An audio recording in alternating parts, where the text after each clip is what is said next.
একটা প্রশ্ন এসেছে, যাক অনেকদিন পর একটা প্রশ্ন আসলো, হ্যাঁ, যে হ্যাঁ ভোট দিবে না ভোট দিবে। আচ্ছা, সুবহানাল্লাহ। দেখেন, হ্যাঁ না দুইটা অপশন আছে কি নাই? অপশন যখন দুইটা আছে, এখন সবাই তো বলছে, সরকারও চাচ্ছে হাতে ভোট দেওয়া হোক, হাতে ভোট দিলে দেশের ফায়দা হবে, নাতে ভোট দিলে দেশের উন্নতি বাধাগ্রস্ত হবে। সরকারও বলছে হাতে দিলে দেওয়া উচিত, উৎসাহ দিচ্ছে।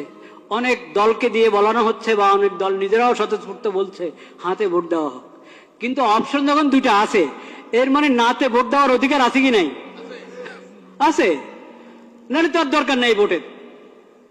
হ্যাঁ না দুইটা যখন আমাকে দেখাচ্ছেন যে হাতে ভোট দাও বা নাতে ভোট দাও, এর মানে অধিকার দেওয়া আছে সরকারের পক্ষ থেকে। আপনি নাতেও দিতে পারেন, হাতেও দিতে পারেন।